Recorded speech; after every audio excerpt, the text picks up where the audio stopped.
Hello everyone. Today we will start with cerebrospinal fluid CSF and ventricles present inside the brain.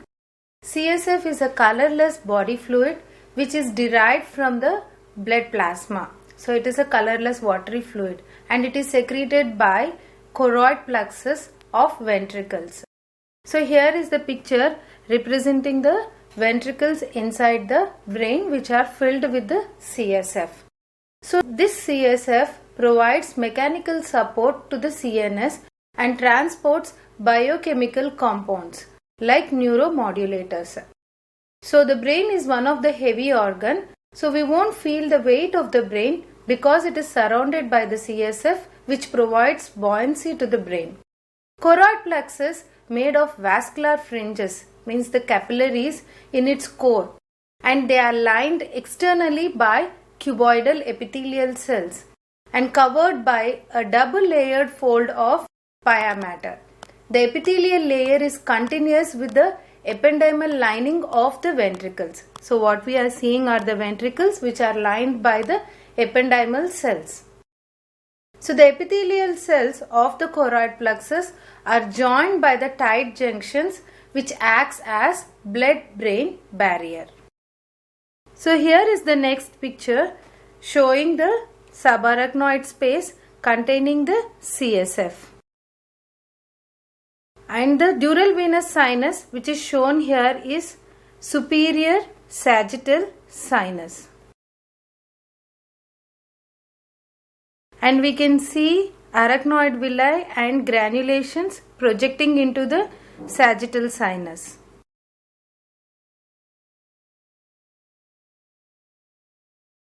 So, during the development, the neural tube is filled with the amniotic fluid, and later the amniotic fluid is replaced by the CSF which is produced by the choroid plexus which are formed later. The choroid plexus are mainly present in the lateral ventricle. So, we can see the choroid plexus projecting in this.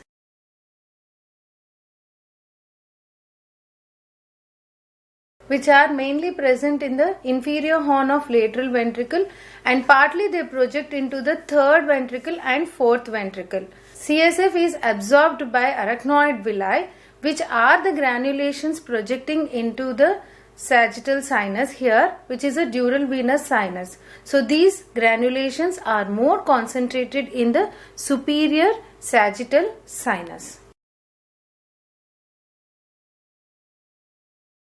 Let's see the flow of CSF, how it flows from one ventricle to the other ventricle. CSF in the lateral ventricles, it is produced in the lateral ventricles, we know now, and from the lateral ventricle via the foramen of Monro, which is called as interventricular foramen of Monro, it enters into the third ventricle. Third ventricle is a slit-like gap present within the diencephalon. And from the third ventricle, the CSF enters into the cerebral aqueduct, which is also called as aqueduct of Sylvius, which is present in the midbrain. And from the aqueduct of Sylvius, the CSF enters into the fourth ventricle, which is the cavity of hindbrain. And from the fourth ventricle, it continues into the central canal of the spinal cord. And from the fourth ventricle, there are some openings which communicates with the subarachnoid space. So it enters into the subarachnoid space around the spinal cord and cauda equina, and pial veins of spinal cord are present around them. Foramina in the roof of the ventricle, that is the fourth ventricle, are foramen of Magendie and foramen of Lashka. Foramen of Magendie is the median foramen, and foramen of Lashka are the two lateral foramina, where the CSF enters into the cerebellomedullary system, tentorial notch, inferior surface of cerebrum, superolateral surface of cerebrum, and finally it reaches the arachnoid granulations which are present in the superior sagittal sinus. So this is how the CSF flows from one ventricle to the other ventricle and into the subarachnoid space. So hydrocephalus. So excess accumulation of CSF inside the ventricle results in a condition in infants called as hydrocephalus. which may occur due to the blockage of CSF circulation or due to overproduction of CSF. Hydrocephalus is of two types. One is congenital, the other is acquired. Congenital hydrocephalus is also known as non-communicating hydrocephalus, which may result from obstruction within the ventricles. Example, congenital stenosis of aqueduct of Sylvius, which is present in the midbrain. So if there is a stenosis, by birth, it is called congenital hydrocephalus. Acquired hydrocephalus is also known as communicating hydrocephalus, which results from the blockage of distal to the ventricles, and like adhesions or due to tuberculosis, meningitis, tuberculosis or many other reasons. So here is the picture of an infant showing the hydrocephalus with an enlarged head. Let's talk about subarachnoid cisterns. Subarachnoid cisterns, these are the roomy gaps formed by the openings of subarachnoid spaces and are known as subarachnoid cisterns. These CSF filled spaces are clinically very important as they contain neurovascular elements. So the following are the subarachnoid cisterns which we are going to show now in this picture. The first one is cerebellomedullary cistern, which is also called as cisterna magna. So it is present between the cerebellum and the medulla oblongata. This gap is called as cerebellomedullary cistern. The cerebellomedullary cistern contains fourth part of vertebral artery and origin of pica, means posterior inferior cerebellar artery. It also contains nerves, 9th, 10th, 11th, 12th cranial nerves. 9th is glossopharyngeal, 10th is vagus, 11th is spinal accessory and 12th is hypoglossal. Next is the pontine cistern. Pontine cistern is called cisterna pontis, which is related to the ventral surface of pons.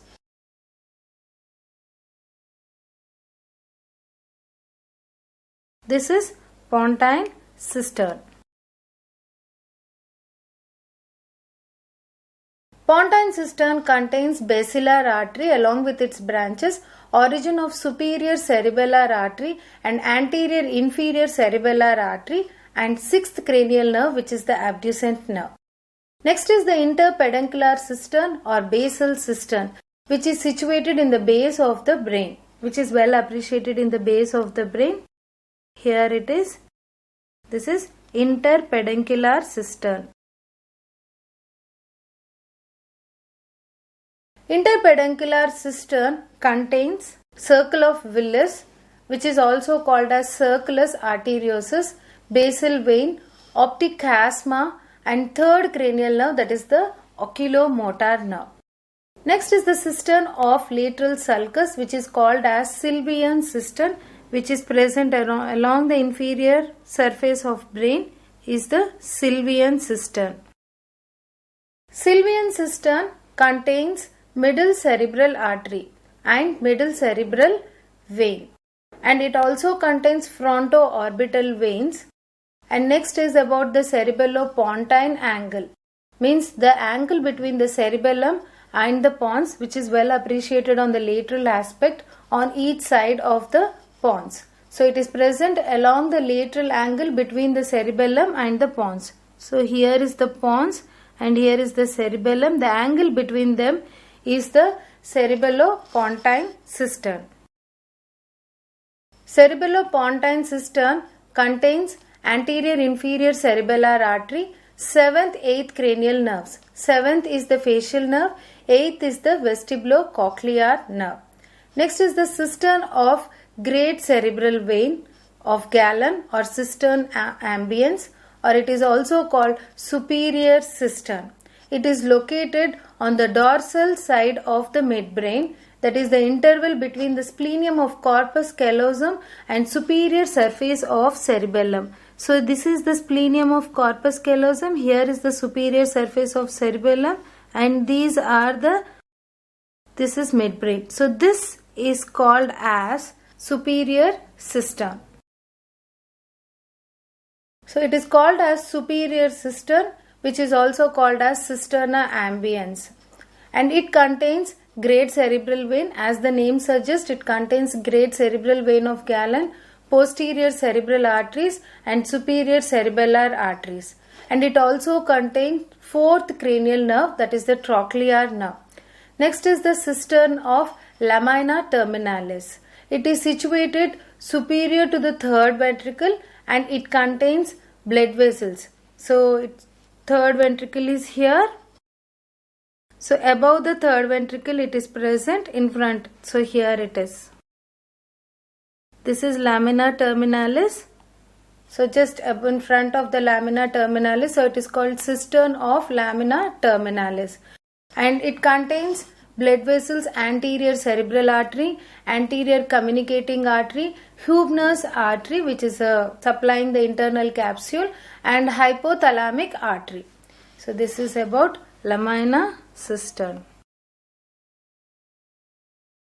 Next about the last one, lumbar cistern. Lumbar means below, it is the lower part, and it extends between the inferior part of the spinal cord, that is from the lower border of the L1 to S2 it is located, and it contains cauda equina and phylum terminale. So here is lumbar cistern. So this completes the subarachnoid cisterns.